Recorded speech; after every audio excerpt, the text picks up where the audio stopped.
प्रखंड के सिंचाई विभाग मैदान लालू मैदान में आशीर्वाद रैली सह जनसभा कार्यक्रम के आयोजन में उपस्थित हमारे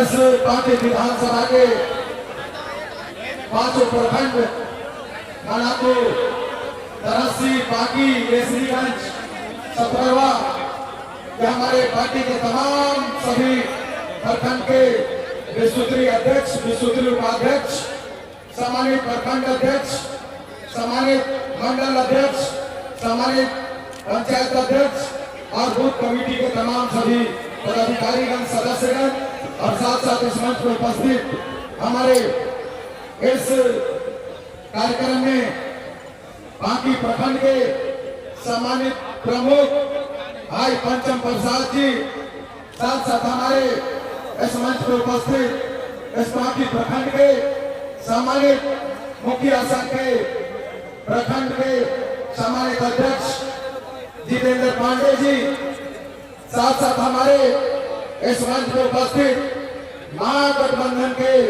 तमाम सभी नेतागण, कार्यकर्तागण और साथ साथ हमारे इस मंच पर उपस्थित हमारे पितातुल अभिभावक और साथ साथ हमारे इस मंच पर उपस्थित हमारे बड़े भाई नगर निगम के पूर्व हमारे उपाध्यक्ष नीति नगर के भाई मनोज सिंह जी, साथ साथ हमारे यूथ के हमारे जिला अध्यक्ष भाई मुन्ना जी, साथ साथ हमारे इस कार्यक्रम में तमाम सभी पत्रकार बंधु, इलेक्ट्रॉनिक मीडिया, प्रिंट मीडिया, साथ साथ हमारे इस कार्यक्रम में उपस्थित विभिन्न गांवों से चलकर आए हुए माताएं, बहनें, अभिभावक, नौजवान साथियों और हमारे देश के वरिष्ठ कार्यकर्ता, बच्चे बच्चियां, सबको मैं अपने दिल की गहराइयों से हार्दिक अभिनंदन और स्वागत करता हूं और सबको नमस्कार।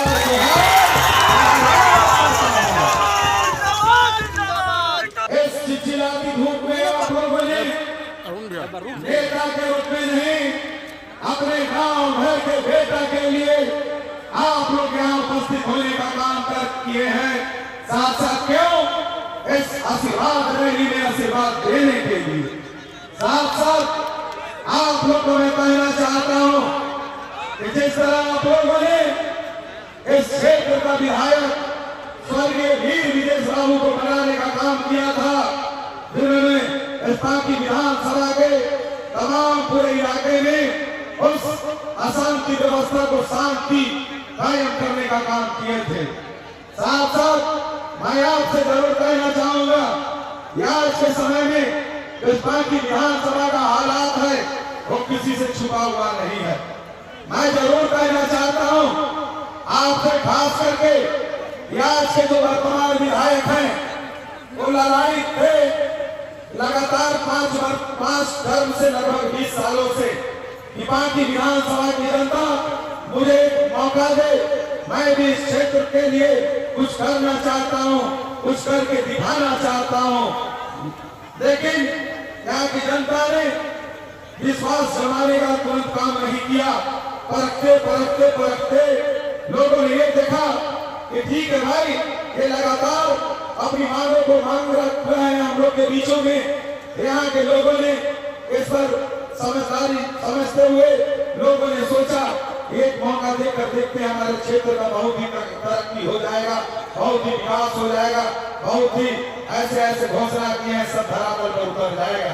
लेकिन आज के समय में मैं कहना चाहता हूं, आज वर्तमान विधायक 2 दिन पहले प्रेस कॉन्फ्रेंस करने का काम किए, जो सब लोग देखे होंगे, मैं भी देखने का काम किया। वो क्या कहने का काम किए? पहला वो कहने का काम किए कि हमारे इस क्षेत्र में पूर्व विधायक स्पीड ब्रेकर बन गए हैं। अब हम ये कहना चाहते हैं आप लोगों से कि आप समझें, जब वर्तमान विधायक ये अपने आप को साबित कर रहे हैं कि हम इस क्षेत्र हमसे चलने वाला नहीं है, कि पूर्व विधायक भी आज भी सत्ता में नहीं है, लेकिन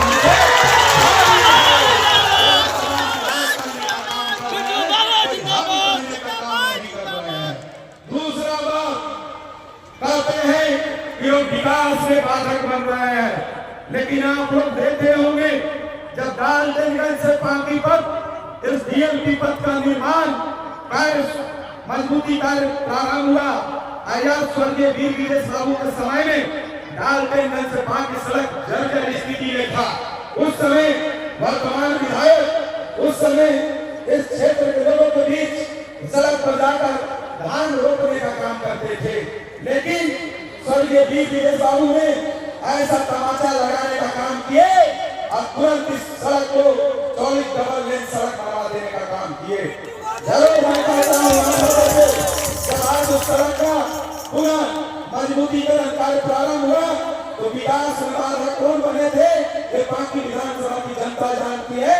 अब इलेक्ट्रॉनिक मीडिया प्रिंट मीडिया के सभी साथी जानते हैं कि वर्तमान विधायक पीताम्बरपुर में सड़क पर टेंट लगा करके बैठे हुए थे काम को बंद कराने के लिए।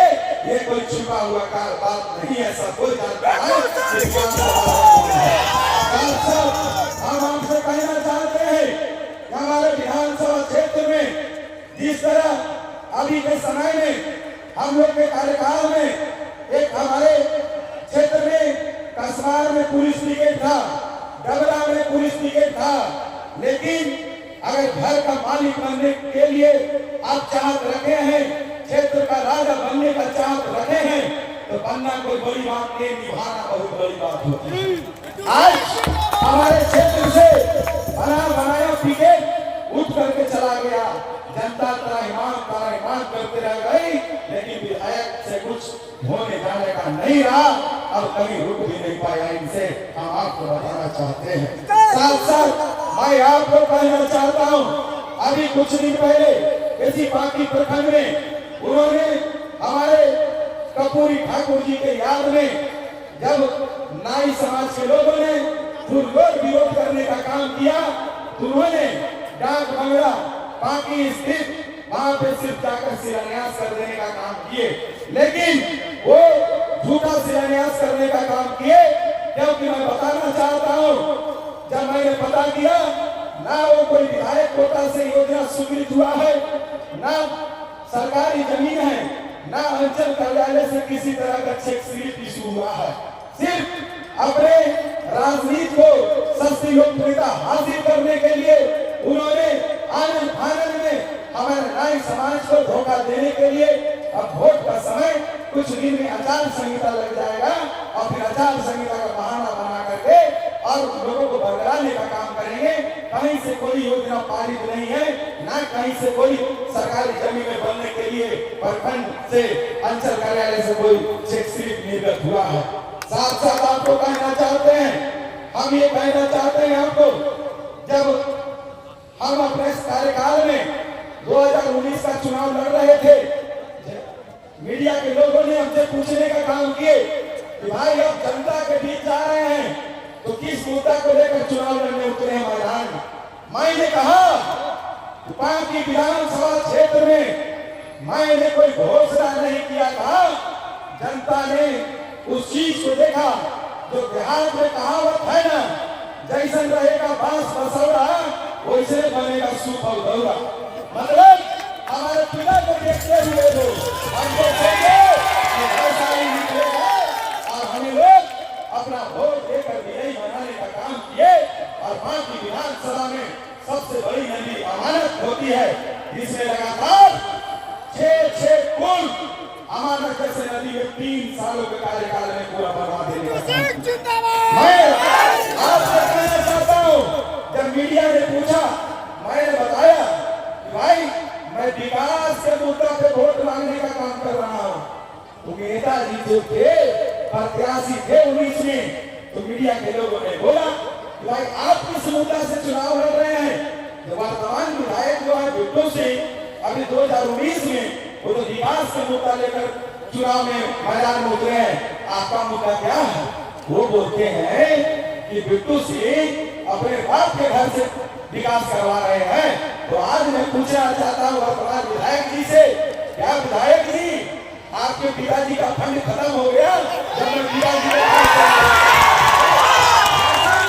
आप बोलेंगे, मैं ऐसा सवाल का जवाब मैं देने के लिए तैयार हूँ, लेकिन मेरे अंदर वो संस्कार नहीं है कि मैं गलत बोलूंगा। लेकिन आप पहले बोल चुके हैं तो मैं जनता को एक हिंदी में बोल को सुनाने का काम करूंगा, क्योंकि जनता लोकतंत्र के मालिक है, भगवान है। साथ साथ उनको हम ये कहना चाहते हैं कि जब चुनाव लड़े थे एक तरफ अकेला और एक तरफ उनके साथ मंच पर पूर्व के प्रत्याशी, वर्तमान के प्रत्याशी, भविष्य के होने वाले प्रत्याशी सब एक मंच पर खड़े थे, एक मंच पर खड़े थे। कोई एजेंट के नाम काम कर रहे थे, कोई मंच से नीचे ला करके अलग तरीके से समर्थन देने का काम कर रहे थे। तो मैं आज पूछना चाहता हूँ कि जब एक नौजवान लड़का खाली लगना संभाले रहिएगा, आरी की आरी ऐसी सब कमा देगा आपका युवा। हम जरूर ये कहते हैं कि डॉक्टर नेताजी आपको जब लग रहा था कि भाई हम इस क्षेत्र में नहीं सक पाएंगे, तो आप जन भावना के साथ खिलवाड़ भी आपको नहीं करना चाहिए था, लोगों को साथ समय बर्बाद करना नहीं चाहिए था। ये बाकी विधानसभा को 10 साल पीछे ले गए और आप इनका कुछ कल के में सोशल मीडिया में एक घोषणा पत्र लिखा आया है। उसमें क्या आया है कि डॉक्टर नेताजी के कार्यकाल में शांति व्यवस्था के साथ पूरा विधानसभा चला है और शांति के साथ सब लोग मिलकर एक साथ चलने का काम किए हैं। क्या किए हैं ये तो आप लोग सब जानते हैं कि क्या हुआ है नहीं हुआ है। देखिए झूठा बात भी जो बोलना चाहिए, सिर्फ इनके अंदर क्या है, एक दूसरे लोगों को लड़ाना। तो आप समझ जाइए ये षड्यंत्रकारी है। क्यों? आप देख लीजिए पीछे रिकॉर्ड उठा करके कि सुचित्रा मिश्रा हत्याकांड का हत्यारे, आप समझ सकते हैं षड्यंत्र के तहत घटना करवाने वाले और एक महिला को हत्या करवा करके और यहाँ क्षेत्र में आके महिला के सम्मान की बात करने वाले, वो कहावत है ना, गुड़ खा के गुलगुला से परहेज करना, वही बात करने वाले लोग काम कर रहे हैं। तो समझिए जो घोटाला की बात करते हैं, भाई आपके कहने से कोई मतलब नहीं। जिसके ऊपर डॉक्टर नेताजी के ऊपर 4 सीबीआई का चार्जशीट है रांची में यूनिवर्सिटी घोटाला का, वो अपनी बात नहीं कहने का काम करते हैं। जिसको इतनी बड़ी जांच एजेंसी ने दोषी करार दिया है, उसके बाद भी कहते हैं कि हम पाक साफ हैं, हम एकदम साफ सुथरा आदमी हैं, हम नीट एंड क्लीन आदमी हैं। आप समझे जिसके अंदर सिर्फ षड्यंत्र भरा हुआ है, वो आदमी इस क्षेत्र के लिए कुछ नहीं कर सकता है, सिर्फ षड्यंत्र का काम ही कर सकता है। साथ साथ हम नेताजी का बयान जो आता है, कहते क्या है कि इनको तो भाई अनुकंपा पर विधायकी मिल गया। अरे भाई आपको सोचना चाहिए, जब हमारे पिता ने इतना ऐसा किया, उनको जाने के बाद में मुझे विधायकी तो मिल गया, लेकिन पिता का सम्मान करने, माता पिता का आशीर्वाद मिलने पे ही कोई आगे बढ़ता है। आप तो अपने पिताजी को पहचानने से भी इनकार कर गए थे जब लोगों के बीच में गए थे। लोगों ने पूछा ये कौन है, तो आप कहने का काम किए तो बनिहार है। तो समझिए जो इस आदमी को धरती पर लाने का काम किए तो पिताजी को कहते कि बनिहार है, तो समझिए उस आदमी को कितना आशीर्वाद मिलेगा। हम लोग तो कुछ खुद नेक का काम किए, अपने पिताजी का दिल जीतने का काम किए, उनके विश्वास को कायम रखने का काम किए, तब हमारे पिताजी के चाहने वाले लोग मुझे भी चाहने का काम किए। तो आपको हमको लगता है क्या जितना सफर किए, तो अगर पिताजी का आशीर्वाद रहता तो आप पक्का ही बन जाते, वो भी चीज सबको मिलने वाला नहीं होता है। साथ साथ हम ये कहना चाहते हैं कि जो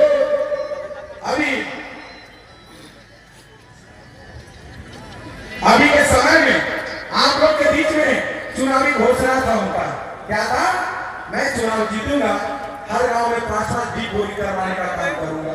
हर घोषणा मैं जीतूंगा तो हर साल हर गांव में 5-5 डीप बोरी करवाऊंगा और किसान के चेहरे पर खुशहाली ला देने का काम करूंगा। लेकिन हम उस समय भी कहने का काम करते थे कि जिस व्यक्ति के चेहरे पर आज तक मुस्कान नहीं रहा, तो दूसरे के चेहरे पर वो कहां से मुस्कान लाने का साथ साथ पैदा नहीं सकते।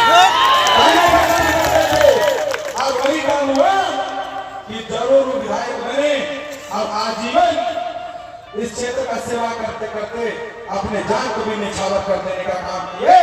वो वीर विदेश बाबू थे और अपने पीछे इतना ऐसा कार्य करके छोड़कर जाने का काम किए हैं कि आज हर समाज के लोग उस काम को गुणगान करने का काम करती है। उसी तरह मैं भी अपने पिता का अधूरे सपनों को पूरा करने के लिए, अपने लोगों के अधूरे सपनों को पूरा करने के लिए, अपने क्षेत्र के सम्मान के लिए मैं इस राजनीति में आने का काम किया हूँ। तो मैं भी आपका जब तक इस धरती पर रहूंगा तब तक आपका सेवा हमेशा मैं करता रहूंगा। इस चीज को आपको घोषणा करता हूँ। साथ साथ आपसे ये कहने का काम करूंगा कि भाई आप लोगों ने इतनी परिश्रम करके, इतनी परेशानी को झेलते हुए आप लोग यहाँ पर उपस्थित हुए, हम इसके लिए आपका ऋणी भी हैं।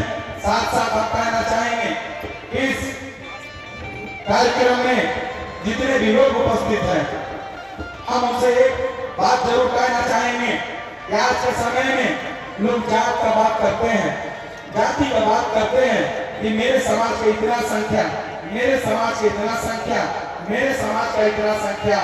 मेरे पिताजी भी कहा करते थे राजनीति में समाज सेवा में कोई जात महत्व नहीं रखता है, सेवा भावना और दिल साफ होना चाहिए। मेरे लिए पूरा जात मेरा है। मैं आपसे ये कहना चाहता हूँ कि जो अगर जाति पाति में बांटने की बात करते हैं तो क्षेत्र के लोगों को अशांति व्यवस्था फैलाने का काम, सोचने का काम करते हैं। साथ साथ क्यों कि किसी इंसान में ताकत नहीं है कि ऊपर वाले के पास दरखास्त लिखेगा कि हमको फलना जाति में जन्म होना चाहिए, हमको फलना जाति समाज में जन्म होना चाहिए। ऐसा होता है क्या? नहीं होता है। तो ऊपर वाले ने जिस समाज में भेजा, जिस स्कूल में भेजा, जिस परिवार में भेजा, आप अपना कर्तव्य करो, निष्ठा के साथ करो, सच्चाई के साथ करो। तो कोई जात महान नहीं होता है, उसका कर्तव्य महान बनाने का काम करता है। हम ये जरूर करने का काम करेंगे। हम अगर अच्छा काम करेंगे तो मेरी जरूर दो लोग नाम लेने का काम करेंगे। मैं गलत काम करूंगा, कोई भी होकर, कैसा भी होकर, तो लोग हमको जरूर अपमानित करने का काम करेंगे। हम जरूर कहना चाहते हैं आज जनसभा में हम इस बातों को रखने का काम कर रहे हैं और आप लोग सुनने का काम कर रहे हैं। ये कोई मेरी हैसियत नहीं, ये कोई मेरी ताकत नहीं, ये आपकी दी हुई ताकत है, ये आपकी दी हुई सम्मान है। आप जब चाहोगे आपका बेटा आगे बढ़ेगा, आपका भाई आगे बढ़ेगा, और आप नहीं चाहोगे तो नीचे उतर जाने का काम करेगा। इसलिए आपको तय करना है, आपको समझना है कि क्षेत्र का सच्चा व्यक्ति के हाथों में नेतृत्व होना चाहिए कि वैसे वैसे एजेंट और वैसे वैसे बहरूपिया और वैसे वैसे षड्यंत्र रचने वाले के हाथों में यहाँ का बागडोर होना चाहिए। यह आपको तय करना है। इसलिए मैं जरूर कहना चाहूंगा आप लोगों से कि आपको इस पर विचार करना है। बहुत लोग बरकरारी का काम करते हैं, आज हम लोग करके दिखाने का काम किया है। कोई जाति पातियों भेदभाव नहीं, मैं सबको लेकर चलने का काम किया हूँ। मेरे पिता भी सबको लेकर चलने का काम किए हैं और हम हमेशा लेकर चलने का काम करेंगे। यह आपसे वादा नहीं, हकीकत में बात करने आए हैं और हकीकत में कभी हमारे पिता करके दिखाने का काम किए हैं, मैं भी करके दिखाने का काम किया हूँ।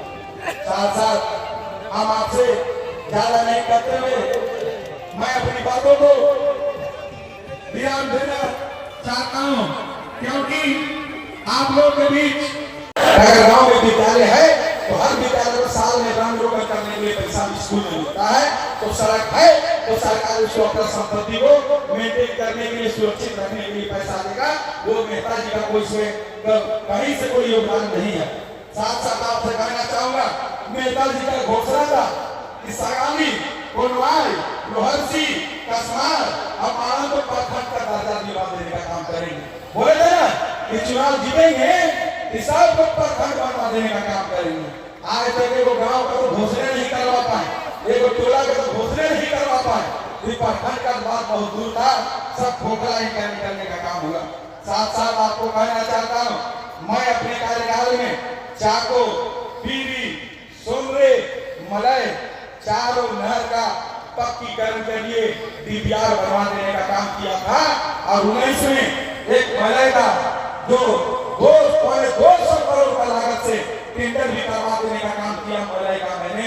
और जागो पीढ़ी सुन रही, ये तीनों का डीपीआर बनकर रेडी है, सिर्फ टेंडर करवाना था, जो कि टेंडर भी नहीं करवा पाए। और कहते क्या है कि भैया मेरा सरकार नहीं में है। तो हम ये कहना चाहते हैं कि आज तक वीरेश बाबू रहे, आज तक बिट्टू बाबू रहे, लेकिन आज तक जनता से ये नहीं कहे कि हम पक्ष में कि विपक्ष में। पार्टी विधानसभा की जनता में जनता ये जानती है कि झारखंड की सरकार बनाना ये पार्टी विधानसभा की जिम्मेवारी ले सकती है। पार्टी जनता कि किसको जनादेश देना है, किसको नेता चुनना है, पूरे झारखंड की जिम्मेवारी तो नहीं ले रही है। इसीलिए ये नेता सिर्फ करना कुछ नहीं है, इसके बाद उस पर फेंकना, उसका बाद उस पर फेंकना।